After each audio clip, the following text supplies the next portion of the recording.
ساڵتان لێبێت بینەرانی کورسات نیوز مناو ڕۆتۆفیقم لە ئەڵلقەی ئەم شەوی پانۆرامە پێتان گەیشتینەوە بۆ قسە و باسکردن لەسەر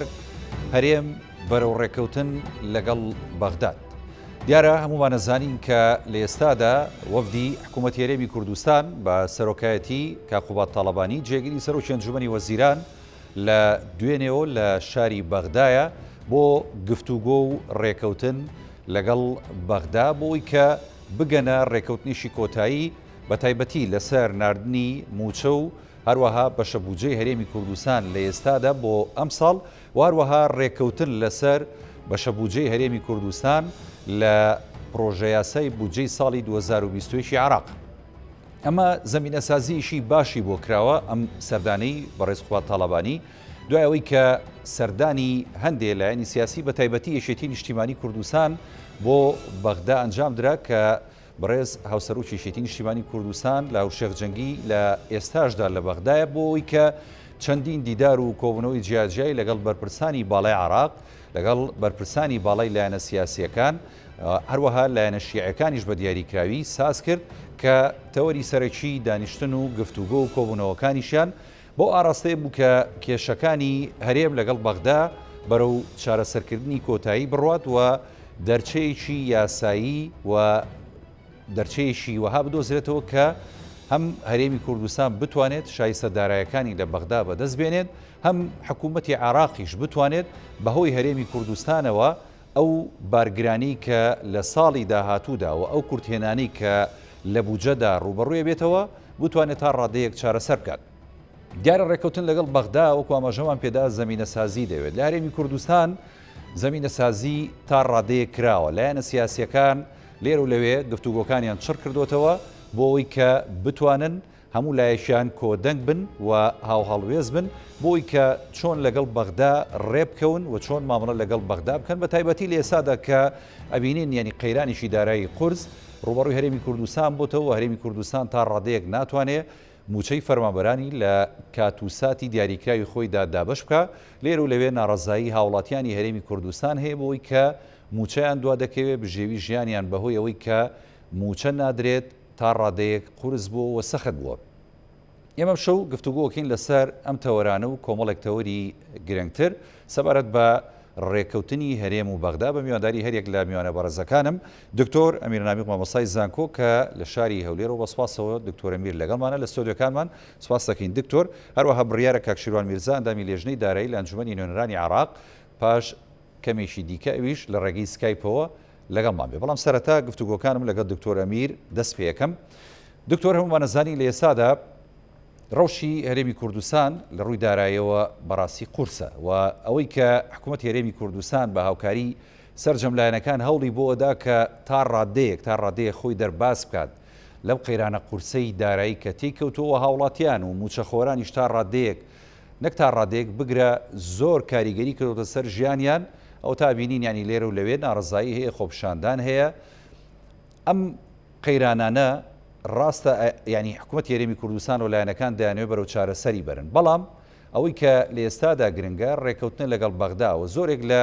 لایەنەکانیش و زۆرێک لە خەڵکیش دەڵێن دەبێ هەرێمی کوردستان دوجار هەربگەڕێتەوە بۆ بەغدا بەگشتی خوێندنەوەتان لەسەر دۆخی هەرێمی کوردستان لە ڕووەکانەوە چۆنە بە تایبەتی لە ڕووی داراییەوە حکوومەتی هەرێمی کوردستان دەتوانێت خۆی دەرباز بکات لەم قەیرانە دارایە قورسە فەرموو دکتۆر. بڵێ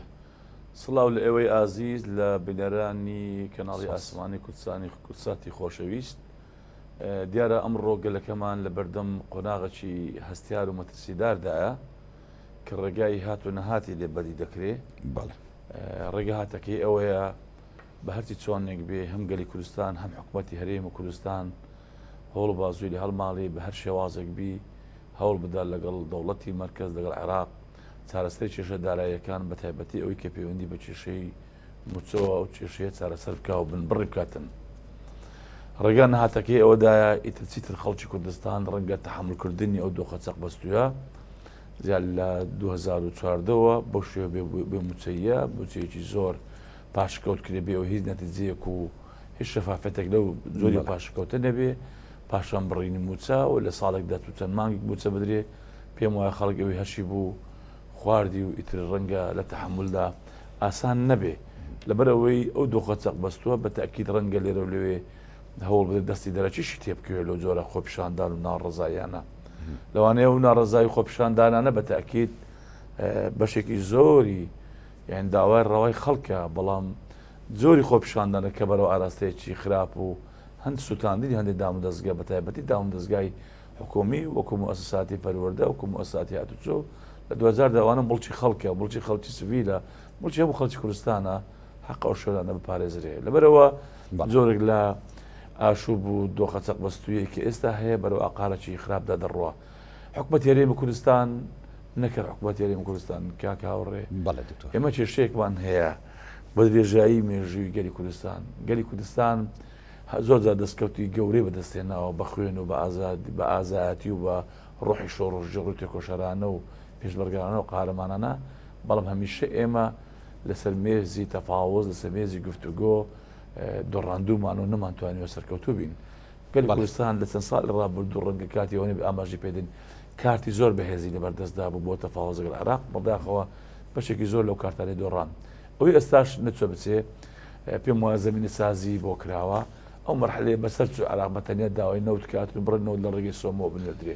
ئێستا عێراق داوای نەوت و نانەوتی دەکاتن یانی داوای هەردوو حاڵەکە دەکات هەم نەوت هەم نانەوتەکان وەکو داهاتی ناوخۆیی داهاتی گوڕگەکان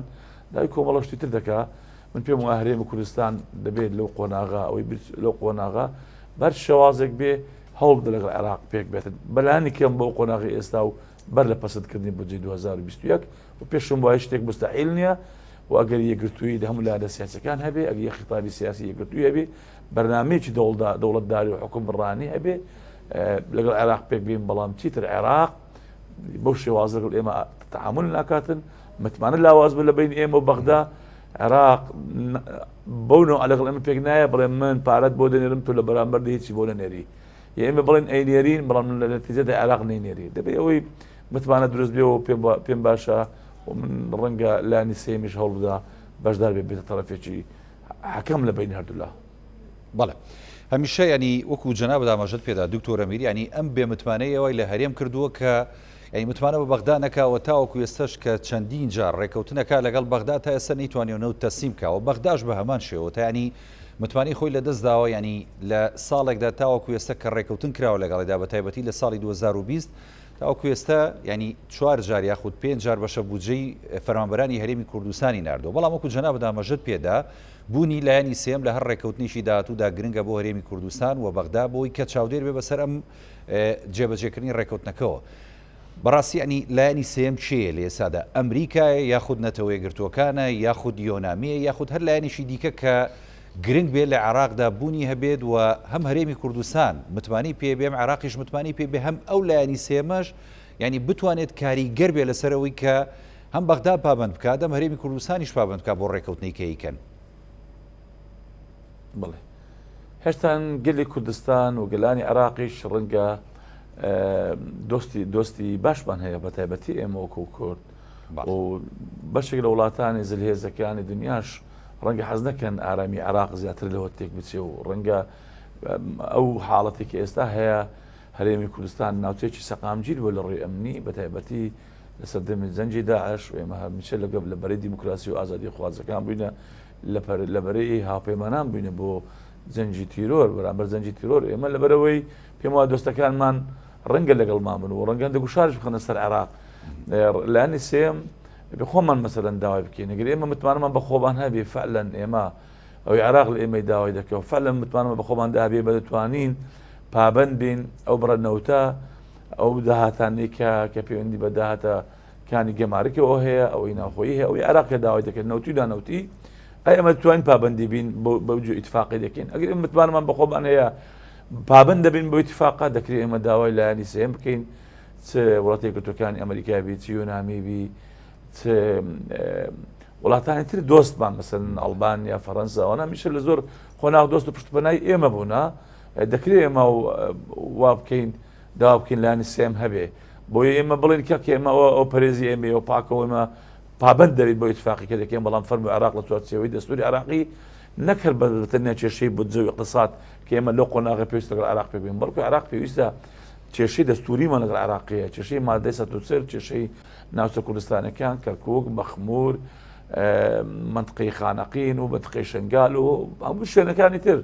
و کێشەی هێزی پێشبەرگا کێشەی مەنزومەی دیفاعی عێراقی پێشبەرگە لەکوێیە لەو مەجالانەوە کێشەی موادە خزمەتگوزاریەکانی تر یعنی لەبەرەوە ئەو حاڵەتانی کە هەیە کێشەی لە قۆناغە کێشەی بودجەیە بەڵام ئەو دۆخە چەق بەستووە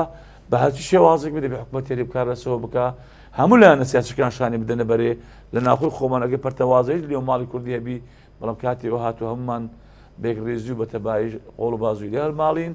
هەوڵدێن ئەو دۆخە چەق بەستوویە میلەتەکەمان لەو تەنگژەی کە ئێستا تێکەوتووە نەجات بدرێ. دکتۆر ئەمیر ئاماژەت بە خاڵێکی گرنگ کردکەویش کێشە دەستوریەکانمانە بە تایبەتی لەگەڵ بەغدا ئەویش ڕووی مادی 140 کێشەی پێشمەرگا کێشەی سنووری وارووا کێشە ناوچە لە سەرەکان کە کەرکووک و ناوچەکانی دیکە دەکات ینی بەڕاستی زۆرێک لە چاودێران و زۆرێک لە لایەنە سیاسەکانی خۆشمانیانی هێما بۆواکەن کە ینی بەڕاستی بەغدا بە دروستکردنی قەیرانی موچە و قەیرانی دارایی لەگەڵ هەرێمی کوردستان هەمیشە وەهای کردووە کە ئەم کێشە دەستوریانە کە کێشەی خاک و کێشەی نەتەوەیە لەبیر هەرێمی کوردستان بەرێتەوە ئەمان تا چەند ڕاستەوە تا چەند بەغدا توانیوتی لەو ڕێگەیەوە ئەو کاریگەریە دروستکە لەسەر هەرێمی کوردستان. بەڵێ کاکێ هەوڕێ دۆخی عێراق لە دۆخی ئێمە زۆر باشتر نییە ئەوانش کێشەی داراییان هەیە ئەوان تووشی قەرز بوونە ئەوانش کێشەی داخۆی خۆیان هەیە شەقامی عێراقی زۆر ناسەقام گیرە ئەو چەند ساڵێکە هەموو لەبەر لە بەس دەو خوڵێتتان ڕێز وزرا گۆڕاتەکانی دیاریکرا بۆی بە ڕێز وزرا و نەیانتوانی دایبنێن ئەوانش خۆیان کۆمەڵ کێشەی ناخۆی خۆیان هەیە بەڵام ئەوان لە هەموو شتێک ناکۆک بوون کاتێک کە شتێک بگاتە سەر بەرژەوەندەکانی عێراق بە تایبەتی ئەوکی پێدەگوتری عێراقی عەرەبی بەرامبەر بە ئێمە لە ناوخۆیاندا کۆک دەبن هەروەک ئەگەریمە دیقەت کەین نەکەر عەرەبەکان لەگەڵ یەکتری لە بینی شیعە و سوننە و باڵە جیاواز و مەسەبە جیاوازەکان کۆک دەبن لەسەر قەزای کورد و لەسەر پاراستنی عێراقیکردن ئەوان بەوەی خۆیان عێراقی بەناو عەرەبی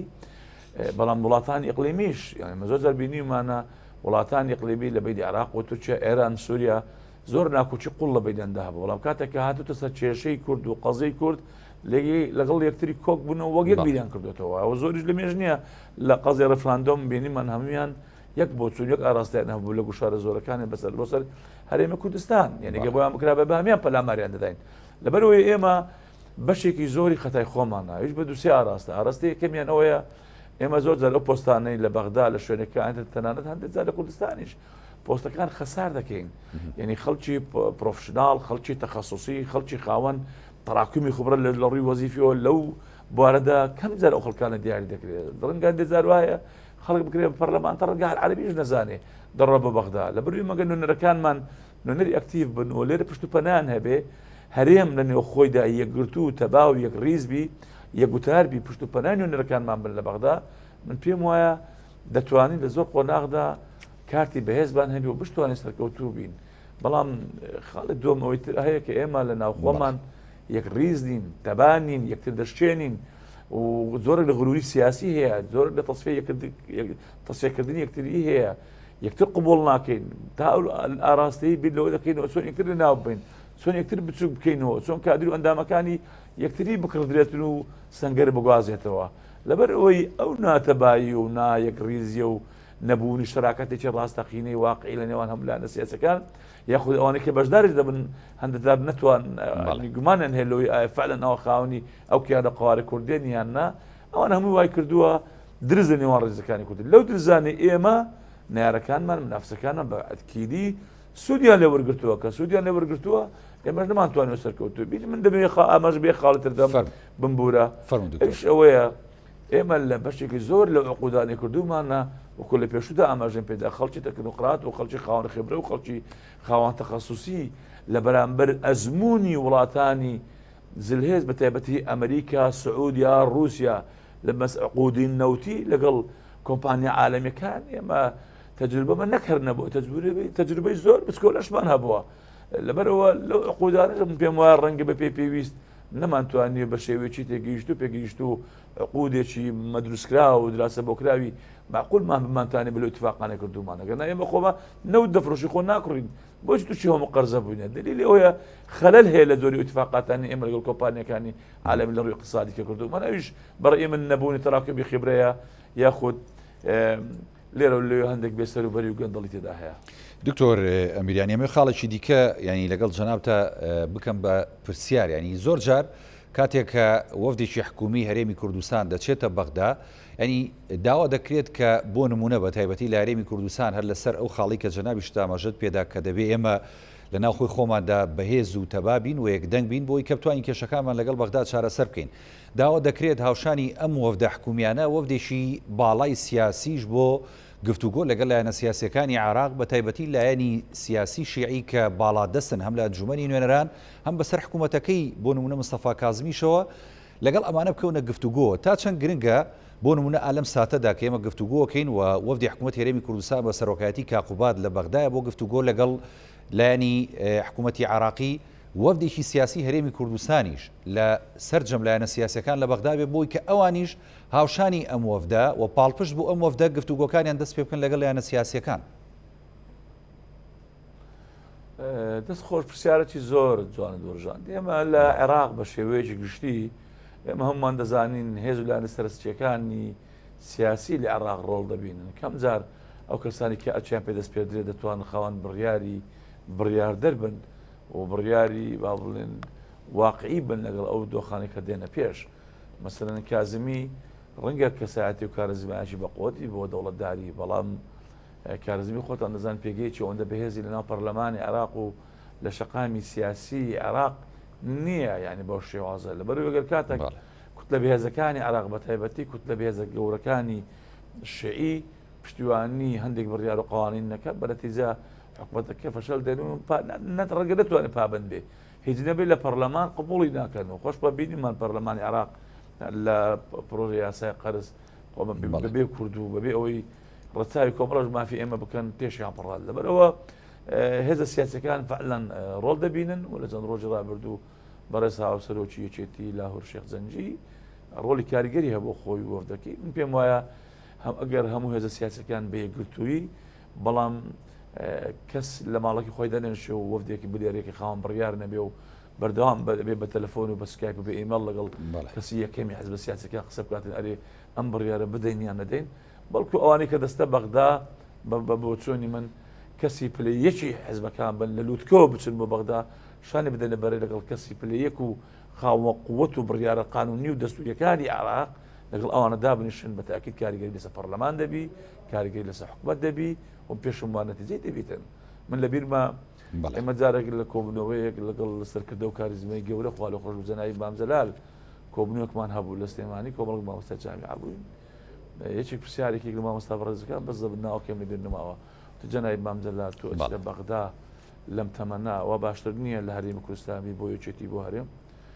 شەڕی من جارە لە قەندیل و شاخکان بوو بەڵام شەڕی قیادەی کوردی ئێستا لە بەغدایە ئێمە هەموو مەشاکلەکانمان لە بەغداوە دەتوانین وڵاتی خۆمان نەتوی خۆمان و خەڵک خاچی خۆمان بپارێزین وا بکەین خەڵکی ئێمە ئەمانەتی هەبی پارێزیە و اقتصادی بپارێزیە و برسی نەبێ چیتر زوڵمی لێ نەکرێ لەبەرەوەی هەموو تەمەنی من وا بووە لەسەرش هەر لە بەغداوە ئەگەر شەهیدش بووم و ژیانش کۆتایی پێ هەر بەغدا سەنگەری خەبات و بەرگری ئێمە لەو قۆناغا بۆ بتوانین بەرگری لە ملەتێکی خۆمان بکەین ئێستا سەرکردەکان لە زیاتی لێرە لە شاشەکانی تەلەڤیزیۆن و کۆبنەوەکان بکەن بەڕێی من بەیەکگرتووی کۆبنەوەی لووتکە بکرێتن کە کرا و کۆبنەوەی بەڵام کۆبنەوەی بکرێتن وەفدێکی دژنەی باڵای هەموو پارتە سیاسەکان بۆ پشتیوانیکردن لە وەفدێکە لە بەغدایە و بە سەرۆکی حکوومەتی شەوە بستە بەغدا من پێم وایە نەتیجەی باشی دەبێتن و هیچ شتێک مستحیل و دەشگەین نەتیجەیەک لەگەڵ عێراق من ئومێدم زۆرە عێراقش نەرمێکی هەیە وەزەختیشیان لەسەرەوە دۆستەکانیشمان بە تایبەتی ئەمریکا لەو قۆناغەدا ئەوەندە من هەستم پێکرد بێ لەسەر خەتە زۆر باشە دکتۆر ئەمیر لەگەڵ ما بمێنەرەوە شوێک بدە دواتر دێمەوە خزمەت جەناب ئێستا دەچمە لای کاک شیروان میرزا ئەندامی لێژنەی دارایی لە ئەنجومەنی نوێنەرانی عێراق کاک شیروانم کاتت باش سپاس دەکەین کە لە بەرنامەی پانۆراما لەگەڵمانی ئێمە سەرەتا لە سەردانی وەفدەکەی هەرێمی کوردستان بە سەرۆکایەتی کاقوبا تاڵەبانی جێگیری سەرۆکی ئەنجومەنی وەزیرانەوە دەست پێ بکەین وەفدەکە لە دوێنێەوە لە بەغدان کۆبوونەوەکانیان بەچی گەشتووە زانیاریت هەبێت و ئەنجامەکان بەرەو چووە چن تا چەند دڵخۆشکەرن سلااوتان لێبێ زۆر سپاس سلااو لە بینەرانی کورسات و سلااو ڕێزم بۆ برای بەڕێزم کاک دکتۆر ئەمیر طبعا وەفدەکە ئەمڕۆ هاتوتە بەغدا ئێوارە گەیشتۆتە بەغدا سەعات 6 کۆبوونەوەیەکی کردووە لەگەڵ وەزیری دارایی و وەزیری نەوت تا ئێستا نەتیجەی کۆبوونەوەکە لای ئێمە ڕوون نییە یعنی ئەمان نییە لە ڕاستیدا من دەمەوێت یەک دوو خاڵ باسکەم ئەویش ئەوەیە کە ئێمە هەر لە سەرەتای تێپەڕاندنی یاسای کورتێنانی دارایی یاسای ئەوەی بە یاسای قەرز ناسراوە لە ناو خەڵکدا باڵێ باسی ئەومان کرد کە ڕاست ئێمە تێبینیمان لەسەر تێپەڕکردنی یاساکە هەیە بەڵام دەرفەتێکی باشە بۆ هەرێمی کوردستان بۆ دووشێک یەکەچیان بۆ ئەوەی کە ئێمە بیسەلمێنین کە دەمانەوێت ڕێک بکەوین و دەمانەوێت ئیلتیزام بکەین مەبەستم هەرێمی کوردستانەکە دەڵێم ئێمە یعنی هەرێمی کوردستان دەتوانێت بیسەلمێنێ کە دەیەوێت ڕێککەوتن بکە فەرمو ئەمە مانگونیوێک مانگێک و 20 ڕۆژ ماوە دەتوانێت ئیلتیزامی نەوتی بەرامبەر هەرێم بەغدا جێبەجێ بکات و بڕێک پارە لە بەغدا وەربگرێ خۆ ئەگەر بەغدا ئیلتیزامی نەکرد لەو ماوەیەدا ئەو کاتە ئێمە دیفاع لە هەرێمی کوردستان دەکەین بە هەموو توانایەکمەوە دوام لەبێتە زمینە سازی بۆ موازنەی 2021 بەداخەوە تا تین نەگەیشتە ئەوەی موازنەی 2021 تینی نەهێنا کە لە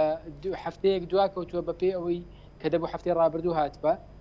و تا خۆپیشاندانەکان و گرژی و ئاڵۆزیەکان دروست نەبوو حکوومەتی هەرێمی کوردستان نەهاتە سەر ئەوڕایی ئێمە کە پێویستە خێرا وەفد بنێرێ بۆ بەغدا لە بەردەم دوو ئەگەرداین لە هەرێمی کوردستان ئەگەر بۆ خۆمان بەبێ بەغدا دەتوانین وەزعی دارایی خۆمان ڕێک بخەینەوە موچەی فەرمانبران بدەین ئیدارەی ئەم حکوومەتەی خۆمان بدەین ئێمەش لەگەڵ ئەوەی سەر بەخۆبین بەڵام کاتێک لە 2014 ئێمە خەریکی ئەوەین لە 2014 موچەخۆر موچەکەی دەبڕدرێ موچەی پێ نادرێ لە 2025 موچە بە لێبڕینەوە دراوە بە خەڵک کەواتە گەیشتینە ئەم قەناعەتی دەبێت دان بۆدا بنین کە ئێمە لەم سیاسەتەدا سەرکەوتوو نەبووین باش با هەنگاوێکی تر بنین بچینە لەگەڵ بەغدا ڕێککەوین ئەویش تاقیکەینەوە بۆ ساڵی 2021 بەدا طبعا وەکو باسم کرد وەفدەکە ئێستا لە بەغدایە کۆنەوەیەکی ئەنجام داوە لەگەڵ وەزیری دارایی و وەزیری نەوت سەبارەت هەم بە ئیلتیزامکردنی حکوومەتی هەرێمی کوردستانەوەی کە دوێنێ بڕیاریاندا ڕاستە وەزارەتی بەڵێ ئەوەی کە بڕیاریاندا ئیلتیزام دەکەن لە جوابی کتابەکەی یان باڵی نووسراوەکەی وەزارەتی دارایی عێراق ئەمڕۆ وەفدێکیش بە سەرۆکاتی کاقوبات ڕۆیشتە بۆ بەغدا وەفدێکی فراوانە هەم تەکنیکیە وەفدی باڵای حکوومەتی هەرێمی کوردستانە بەڵکو بگەنە ڕێککەوتن هەم بۆ ئەم ماوەیە هەم بۆ موازنەی 2021 لە ڕاستیدا 20 ڕۆژێکمان ماوە لەم ساڵ ئەم ساڵ ڕۆیشت یان ئەوە تا لە باشترین حاڵدا دەتوانین ڕێککەوتنێک بکەین بۆ ئەم چەند 20 ڕۆژە یان ناکرێت بیانەوە تا دەتوانین 320 میلیارەکە وەربگرین یان ناتوانین بەڵام گرنگ 2021 2021 گرنگ ئەوەیە ئێمە بیر لە ژیان و گوزەرانی خەڵک بکەینەوە ژیانی فەرمانبەر و موچەخۆر بکەینەوە بتوانین بە شێوەیەک لە شێوەکان موچە دابین بکەین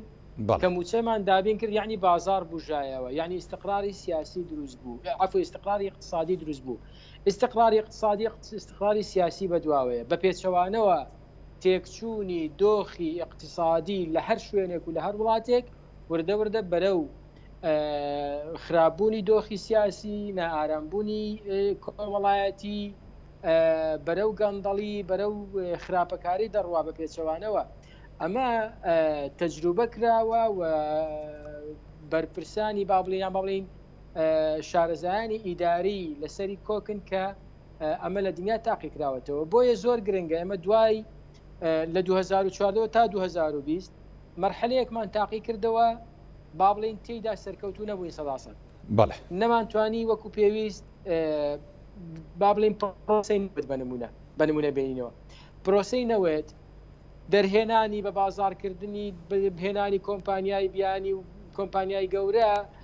چوونە سەر نەخشەی وزە لە دنیادا فرۆشتنی بازار بە پیداکردنی هەمووی بەسەرچاو بەڵام کاتێک کە دێتەوە بە نەتیجە داهاتەکەی یان با بڵین فرۆشتنەکەی داهاتەکەی بە وەکو پێویست نەیتوانی خزمەتی خەڵکی کوردستان بکە شەفاف نەبوو کەواتە خەڵک سوودی لێ نەبینی کە خەڵک سوودی لێ نبینی کەواتە سوودی نییە بەسەری ئابووری سەربەخۆ بە هەمان شێوە ئەمە کەواتە ئێستا واقع لە بەردەمی هەرێمی کوردستاندا ئەوەیە کە استراتیژ بەرەو بەغدا بگۆڕێ و لەگەڵ بەغدا ڕێک باشە ینی کاک شیروان منەمێ ئەم پرسیارە لە بەڕێز بکەم بە حکمەوەی جەنابەت هەم ئەندامی ئەنجومەنی نوێنەرانی هەم ئەندامی لێژنەی دارایی ینی خۆی سەر ڕوونە ینی دوو خاڵە حکوومەت هەرێمی کوردستان بۆ ڕێکەوتن لەگەڵ بەغدا دەبێ پابند بێ بە ناردنی 250,000 بەرمیلی نەوتی ڕۆژانە و ڕادستکردنی لە 150 داهاتە نانەوتیەکان ئێمە ئێستا هەرێمی کوردستان ئەڵێ ئێمە بەمە ڕازین بەغداش بەمە ڕازیە کەواتە ینی ئێستا ئەم وەفدەی کە هاتۆتە ئەوێ و لەگەڵ بەغدایە گفتوگۆ دەکا ینی گفتوگۆکە لەسەر چ وردەکاریەک دەکەن بەڕاستی ڕێکەوتنە و ئیمزاکردنی ڕێکەوتنە یاخود ورترە و شۆڕە بنەوە بەناو خاڵەکانی دیکە ناکاک هاوڕێمە لەو تەمان بەو با بڵێن بەو زەقێنیە ئاوانی دوو پێشنیار هەیە هەردوو پێشنیارەکە هی حکوومەتی هەرێمی کوردستانە داوێتی بە بەغدا پێشنیاری یەکەمیان ئەوەیە کە هەموو نەوتەکە ڕادستی بەغدا دەکەن بەڵام بەغدا تەحملی تەکالیفی دەرهێنان و نقلکردنی نەوت بکە یانەوەی کە پێی دەڵێن مستحقاتی کۆمپانیای نەوت و خەرجی نەوت و دەرهێنانی نەوت بەغدا تەحملی بکە باش هی دووەمیان ئەوەیە کە 250,000 بەرمیل ڕادەستکەن بەڵام هەرێمی کوردستان خۆی تەحملی تەکالیفی نەوت بکە و لەگەڵ هەردووچیان زائیدەن داهاتی اتحادی داهاتی خاڵستنوورەکان و داهاتی اتحادەکان بە پێی قانونی ئیدارەی مالیە لە 150 ئەمە بەغدا تا ئێستا جوابی نییە ئەمان چوون بۆ گفتوگۆ وردەکاری ینی حتا گریمان بەغدا بە یەکێک لەمانە ڕازی بێ دەبێ بچنە وردەکاریەوە ئایا چۆنێتی تەسلیمکردنی نەوێت بە سۆمۆ فرۆشتنی بە چەند فرۆشتنی بە چێ فرۆشتنی سۆمۆ تەحەکومی پێوە دەکا لە کام بۆڕیەوە دەنێردرێ ئایا بە هەمان شێوەی ئێستا دەنێردرێتە بەندەری جیهانیان دەنێرنە شوێنێکی جیهانیمانێت تۆ کۆمەڵێک فەنیات و وردەکاریە کە پێویستی بە ڕێکەوتنی ورد هەیە ڕاست لەسەر خاڵە سنوورەکان پێویست بەوە هەیە ئایا ئەو اتفاقی کە لە 15 کرا و جێبەجێ نەکرا کە حکوومەتی هەرێمی کوردستان دەڵێ لە 18 دێمە نووسرامان کردو بۆ بەغدا ئامادەنیە بێت جێبەجێ بکەین ئایا بەڕێوەبردننی خاڵە سنوورەکان بە هاوبەشی ئەوەی کە لە ناو دەستوردا لە ناو دوکاندا پێی دەڵێن دەسەڵاتی هاوبەش دەسەڵاتی مشتەرەک ئایا چۆن بەڕێوەی دەبن هێزی هەردوو لای لێ دەبێ دیوانی چاودێری دارایی هەردوو لای دەبێت لێ دەبێت لیژنەیەکی هاوبەشی لێ دەبێت چی دەبێت پێویستی بە تەفاسیل هەیە لەبەرەوەی بە قانون ڕێک نەخراوە تا ئێستا تەفسیری دەستور هەردوو لا دەتوانن لەسەر سیغەیەک ڕێک بکەون من بۆیە تەسەوەر دەکەم وەفدە دەمێنێتەوە چەند ڕۆژێک تا هەفتەی داهاتوو وەفدە سیاسیەکە دەچێت طبعا هەفتەی داهاتوو بە پێی بڕیاری کۆبوونەوەکەی سەرۆکایەتی هەرێم لەگەڵ هەرسێ لایانی پێکهێنەری حکوومەت یەکێتی و پارتی و گۆڕان بڕیاریەوە دراوە کە وەفدێکی سیاسیش بچێتە بەغدا کە زەرورە لە ڕاستیدا تا چەند هاتنی ئەو وەفدە سیاسیە گرنگە بەڕاستی کاک شیروان بۆ ڕێکەوتن بە تایبەتی لەگەڵ لایانی شیعە کە باڵادەستن لە ئەنجومەنی نوێنەران کاک هاوڕێ بۆی ڕاستگۆ بین لەگەڵ بینەرانی خۆمان حکوومەتەکەی بەڕێز کازمی وەکو سەرۆکی حکوومەت دەمێکە دەیەوێت 320 میلیارد دیارەکە بۆ هەرێم بنێرێ ناوێرێ لەبەرچی ناوێرێ لەبەر هێزە سیاسیەکان لەبەر کوت لە پەرلەمانیەکان بۆیە ئەگەر هەرێمی کوردستان هەنگاوێک نەنێ بە ئاراستەی هێورکردنەوەی وەزعەکە بە ئاراستەی تونند و تۆڵکردنەوەی پەیوەندیەکان لەگەڵ هێز و لایەنە سیاسیەکان و بە تایبەتی شیعە ئەوانەی کە دەسەڵاتیان هەیە و کوتلەی پەرلەمانی گەورەیان هەیە لە ناو پەرلەمان بۆیە کازمیش ناتوانێت وەکو پێویست بێتە پێشێ یعنی ئێمە ئێستا دۆخەکە دەبێت بە دوو ئاراستەدا ڕاستکەینەوە یەکەچیان بە ئاراستە سیاسیەکەیدا ئەوەی کە تەمەنا دەکەین وەفدە سیاسیەکە بتوانێت کۆمەڵێک چاوپێکەوتن و لیقائی سیاسی گرنگ ئەنجام بدا لەگەڵ هێز و لایەنە سیاسی عێراقیەکان بە تایبەتی شیعە و سوننە و ئەو هێزانش بە تایبەتی ئەو هێزانەی کە وجودیان لە ناو پەرلەماندا کوتلەی گەورن و وجودیان وجودێکی بەهێزیان هەیە بە ئاراستی حکومی واتە جێبەجێکردنی ئەو ڕێکەوتن و ڕێکەوتنامانەی کە لەگەڵ بەغدا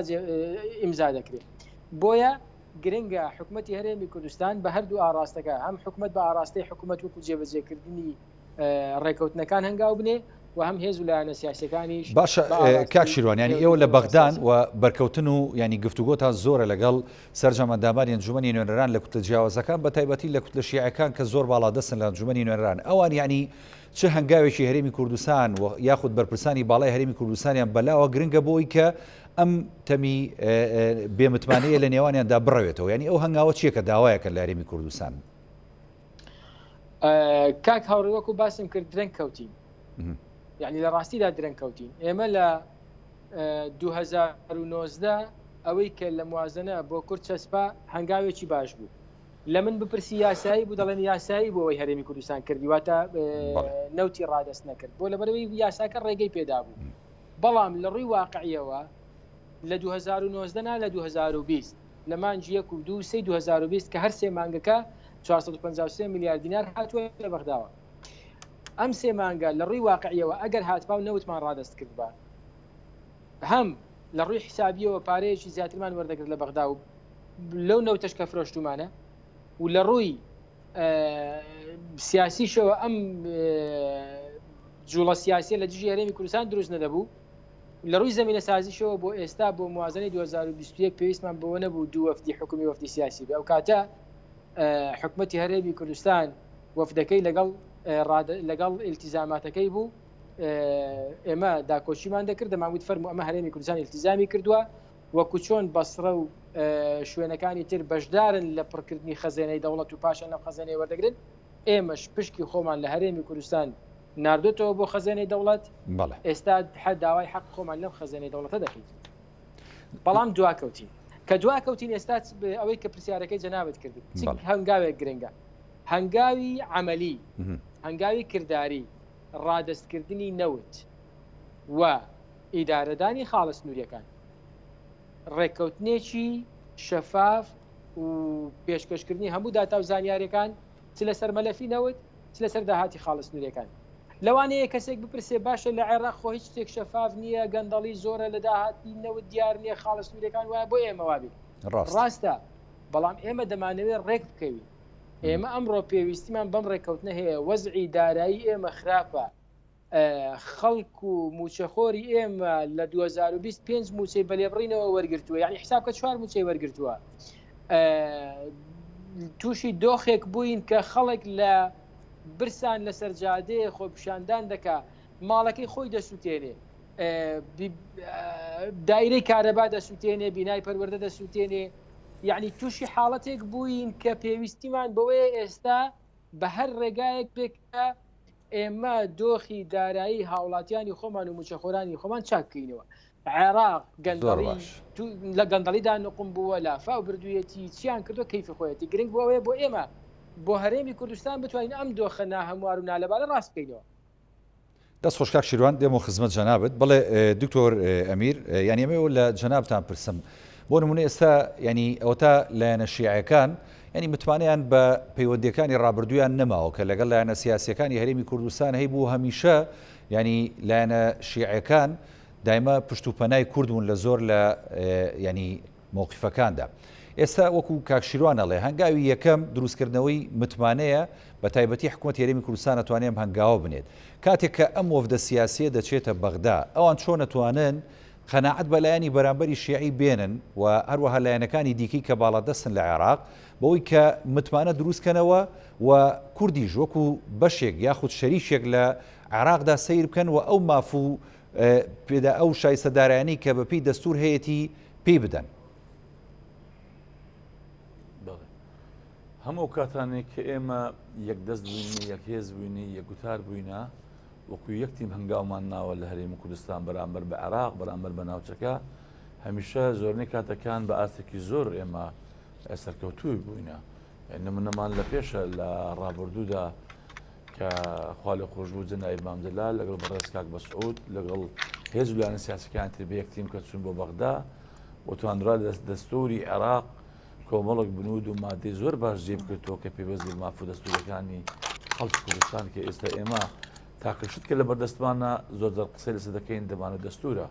هەرچەندە ئەو کاتە ئەمە پێمان وا بوو بەشێکی زۆر لە خەونەکانی ئێمە وەدی نەهاتووە بەڵام لەبەرەوەی یەکگرتووی یەکتەباییەک هەبوو دەمانتوانی ئێمە سەرکەوتوو بووین یعنی چێشکە لەوەیدایە کاک هاوڕام لەگەڵ قسەکانی هاوڕێ ئازیزم کاکشێروان زۆر بەوردیشتی کردەوە دەستخۆشی دەکەم و جەنابەت پرسیارەکە جوان و ژان چێشکە لەوەیدا ئێمە نەک هە لێرە ناتەباین یەک ڕیز نین پەشوبڵاوێکێ بەپێی پێویست نەمانتوانانی هەمولانە وا بکەین هەموو لایەنە سیاسەکان یاخو زۆری لایەنە سیاسیەکان یان بەلایانی کەم ئەوانەی لە حکوومەت بەشدارن لە هەرێمی کوردستان شان بدەنە بەر ئەو قۆناغا بە یەک بۆ چوون و دراسەیەکی زانستیانە بۆ هەموو ئەو چێشەوتەنگژانە بکەین کە لە هەرێمی کوردستان بوو نییە بە تایبەتی ئەو کێپەندی بە کێشەی اقتصادی هەیە من پێشدا ئاماژە پێدا کێشەکانی ئێمە بەتەنیا کێشەی اقتصادی نین بەڵکو بەشێک لە دوای ساڵان ڕابردوو کۆمەڵ چێشمە چێشم دروست بوو مەسلە ڕەفراندۆم و هاتنەوەی هێزەکانی عێراق بەەوە نەتوان شەڕی داعش ئێمە متمانی سیاسی متمانی کۆمەڵایەتیشمان لەگەڵ یەکتری لاواز بووە لەگەڵ هێزولانە سیاسەکانی عێراق بە تایبەتی ئێمە لەگەڵ براشیعەکان تاریخێکی مشترەکمان هەبوو لە خەباتی کۆشان لە دژی دیکتاتۆریەت و ڕوخانی هەوڵدان بۆ ڕوخانی ڕژیمی پێشوی سەدام حوسێن لەبەرەوەی ئەو دۆستانە ناڵێن هەموویمان دەستداوە بەڵام بەداخەوە دابەش بووە مەسلە هێزولانە سیاسەکان هەرێکە لەگەڵ هێزێکی سیاسی لەگەڵ فڵان هێزی سیاسی نێوانی خۆشە لەگەڵ هێزەکەی تر نێوانی باش دیۆساردی هەیە پێم وایە ئەگەر هەموو قووە و توانەکان و ئەو پەیوەندیە کەسی و سیاسی و حزبیانەی کە لە نێوان هێزە سیاسی عێراقیەکان هەیە و لە نێوان هێزە جیاوازەکانی کوردستان هەیە کۆ بکرێتەوە لە 2010 دەتوانین ئێمە ببین بە هێزێکی موحد وردە وردە دۆخی سیاسیمان لەگەڵ هێزە لایەنە سیاسی سەرچەکانی عێراق ئاسایی بکەینەوە کاتێککە دۆخەکە ئاسایی دەبێتەوە من پێم وایە کێشەکانی ترژەوەی کە پەیوەندی کێشەی اقتصادیە کێشەی ئابووری موچەی خەڵکە و کێشە دەستوریەکانیشمان وردە وردە دەکەوت و سەر شاڕێ ڕاستەقینەکەی خۆی کە هەوڵ دەدرێتن بە ئاراستەی باش و گونجاوێ من پێم وایە لە دوای 21 یاخود لە ناوەڕاستی لە دوای مانجیەکەوە کاتێکە جۆ بایدن سەرۆکی وڵاتی یەکگرتووەکانی ئەمریکا دەبێتە سەرۆک کۆمار من پێم وایە سیاست و بۆچوونی ئەو زۆر جیاوازتر دەبێت لە ترامپ گۆڕانکاری گەورە ڕەنگە خێرا لە ڕۆژهەڵاتی ناوەڕاست ڕوو بدات بێتە پێشەوە بە تایبەتی لە مستەوای عالەم و لە نێوەندەش لە ڕۆژهەڵاتی ناوەڕاست و عێراق من پێم وایە عێراقش بەو شێوازە نامێنێ من پێم وایە جۆ بایدن پرۆژە و بەرنامە هەیە بۆ باشکردنی عێراق و پێویستەکان بەرەو ئیجابی بوونە ڕۆنیا خۆمان من ئومێدم وایە بەرەو ئیجابی بوون بڕوا بەڵام بەو شێو بەو ئالەتی ئێستا کە ئاوان ناکۆک بین و غروری سیاسی لە نێوان لایەنە سیاسەکان هەبی و یەکتر قبوڵ نەکردن هەبێ بەرنامەیەکی هاوبەشی کوردانەمان نەبێ یەکگرتووانەمان نەبێ دراسە بۆ کرا و حکومڕانی دەوڵەتداری کوردیمان نەبێ من پێم وایە جۆ بایدنیش کە دۆستی بەشێک لەسەرکردە سیاسی و لایەنە سیاسەکان بۆ خۆت عەتفێکی بەرامبەر بە کورتەیە ڕەنگە نەتوانین ئەویش وا بکەین پشتیوانیمان بکاتە من پێم وایە گۆڕانکاری لە عێراق ڕوو داداتەوە لە ناوچەکەش ڕوو دەدا بەڵام ئێمە دەبێ وا بکەین لە ئێستا خۆمان ئامادە بکەین بۆ هەموو ئەگەرەکان من ئومێدم زۆرە لە ساڵی 2021 بەشێکی زۆرە کێشەکانمان چارەسەر دەبێت کوردیش بەرەو ئاقاری باشتر بڕۆ دەستخۆش دکتۆر ئەمیر دێمە خزمەت جەناب دوڵە کاک شیروان هەر بە ئێمە گەر بە ئومێدەوە سەیری ئەم گفتوگویانەی هەرێمی کوردستان بکەین لەگەڵ بەغدا ئەتوانین بڵین لە ساڵی 2021 هەرێمی کوردستان ئەگەر پابند بوو بە داواکاریەکانی بەغدا تا چەند یعنی ئەتوانێت لە بودجەدا شایستەدارایەکانی هەرێمی کوردستان بەپێی ئەوەی کە ڕێکەون بنێرێت یعنی ئەو کاتە ڕێکەوتنەکان چۆنە بێت حیسەی هەرێمی کوردستان چۆنە بێت یعنی بە چ شێوازێکە بێ ئەوەی کە ئێوە ئاگادار بن لێ بەڕاستی کاک هاوڕێەوەی کە باسمان کرد تەمان تا ئێستا پرۆژه یاساکە نەهاتووە بۆ پەرلەمان و ڕێکوتنی نێوان هەرێم و بەغداش ماوە بۆی لە چەند ڕۆژی داهاتوو کۆبنەوەیەکی تایبەت لە ئەنجومەنی وەزیران دەکرێت قەرار بوو شەمەی ڕابردوو بکرێ نەکرا و قەرار بوو دوێنێ گفتوگۆی پرۆژه یاسای بودجەی 2021 بکرێت لە ئەنجومەنی وەزیران هەر نەکرا لە چەند ڕۆژی داهاتوو دانیشتێکی تایبەت لە ئەنجومەنی وەزیران بۆ پرۆژه یاسای بودجەی 2021 دەکرێت و دواتر دەنێرێتە پەرلەمان تا ئێستا ڕوونیە بەڵام ئەوەی کە وازەحە پشکی هەرێمی کوردستان لە بەرامبەرەوەی التزاماتانی کە باسمان کرد 12.67 لە ئینفاقی فعلی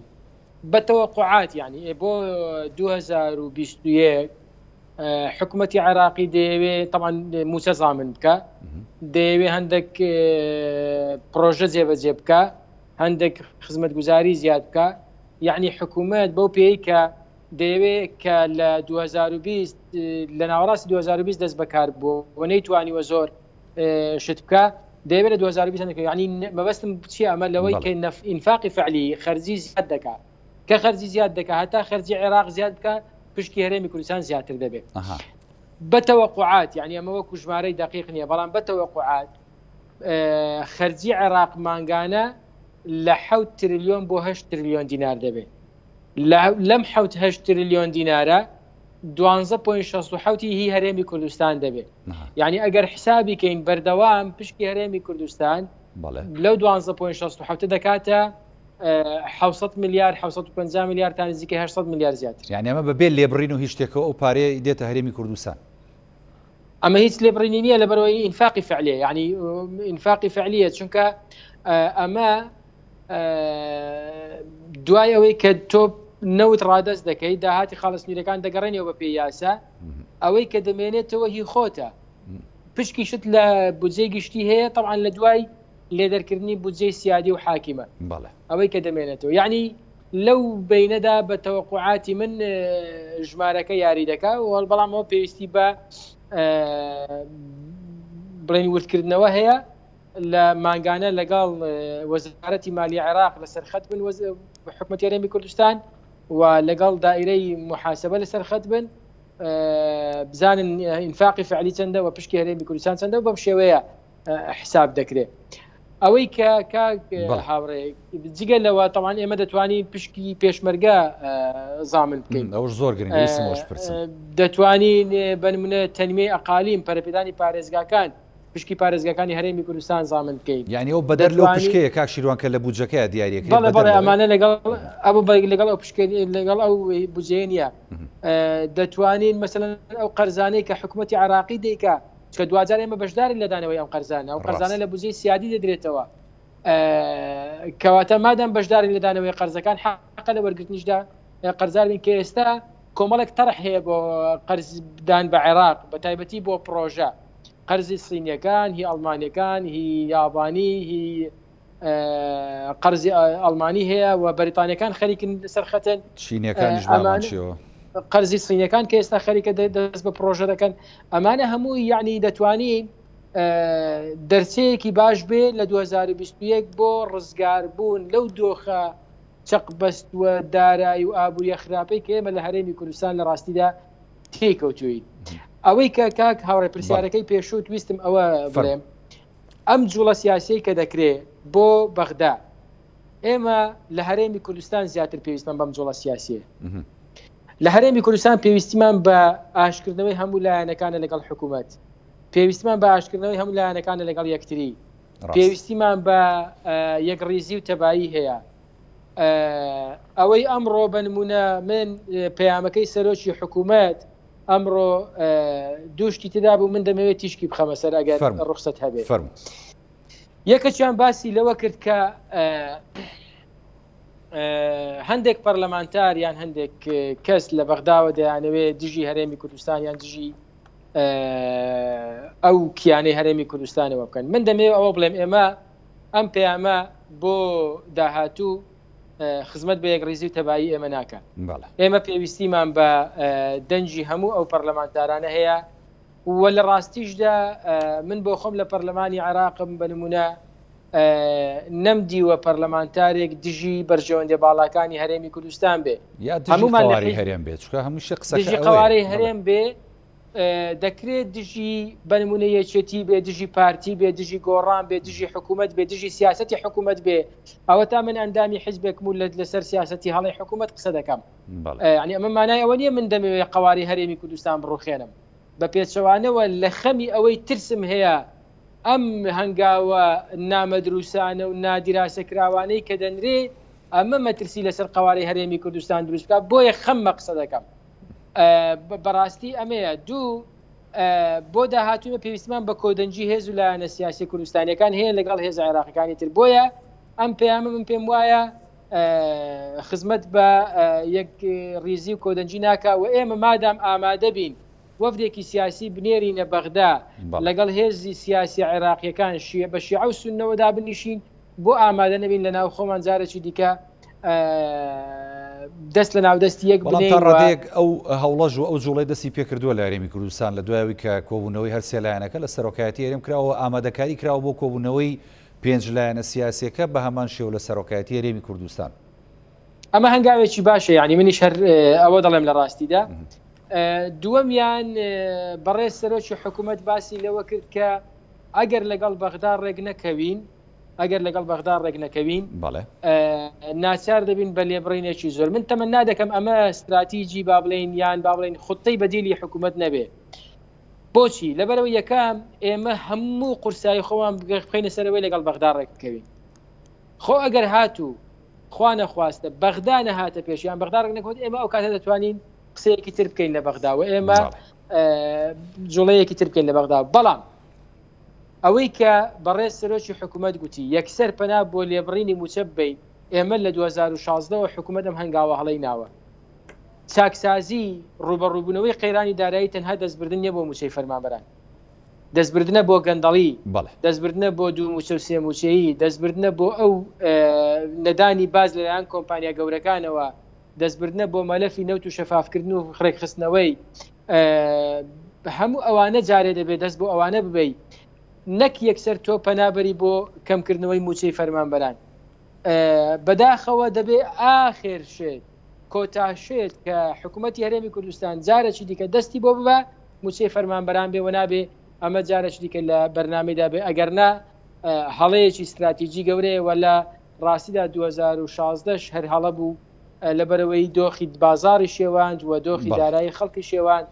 موچەخۆر موچەکەی هەڵ ناگرێ موچەکەی دەباتە بازار سەرفی دەکات دەیداتە ئەم دوکاندار و ئەو دوکاندار و ئەو وەستا و ئەم فیتەر و ئەوە یعنی جوڵە لە بازار دروست دەکات کەمکردنەوەی موچە یعنی کەمکردنەوەی جوڵەی بازار بۆیە چاکسازی حکوومەت ڕوبەڕووبوونەوەی قەیرانی داراییلایەن حکوومەتەوە نابێ هەنگاوی یەکەم ڕاستەخۆ پەنابردن بێ بۆ کەمکردنەوەی موچەی فەرمانبەران من ئەم دوو تێبینیم هەبوو لەسەر پەیامەکەی بەڕێز سەرۆکی حکوومەت و تەمەنا دەکەم ئەم وەفدەی کە چۆ بۆ بەغدا لەم چەند ڕۆژە لەوێ دەمێنێتەوە بتوانێ لانی کەم بۆ ئەم 20 ڕۆژە شتێک بکە و 320 ملیارەکە هیچ چارەنووسێکی هەیە ئەینێری حکوومەتی مستەفا کازمی کاکشیروان جارێکی دیکە دوو پارەی دەکەمەوە لە یەکەم ڕۆژەوە کە باسی 320 میلیارەکە دەکرێت من ئەمە ڕئیمە بەڕێز مستەفا کازمی دەیەوێت ئەم 320 میلیارە بنێرێ بەڵام یاساکە ڕێگەی پێنادا بەبێ ئیلتیزامکردنی هەرێم بەبێ ئەوەی هەرێم ئیلتیزام بکە یاساکە ڕێگەی پێنادا یان دەبێ هەرێم ئیلتیزام بکواتە نەوت ڕادەستکاو لە بەرامبەرەوەدا پارە وەربگرێ یان دەبێ هێزە سیاسیەکان بە تایبەتی هێزە سیاسە شیعەکان ڕازی بکەن بۆ ئەوەی چونکە بەڕێز کازمی لەوە دەترسێت کە لە ناو پەرلەمان لەسەری بکەن بە زەجەیەکی گەورە و لەسەری بکەن بە نوقتەیەک کە بەبێ ئیلتیزاماتی هەرێم هاوشێوەی عادل عەبدولمەهدی و هاوشێوەی چێوچێ زۆر باش یاسای خەرقی یاسای کردو و پارەی بۆ هەرێمی کوردستان ناردووە ئەم ڕوئیایە یعنی ئەم بۆچوونە ڕەئی عامی عێراقی گرتوتەوە بۆیە دەبێ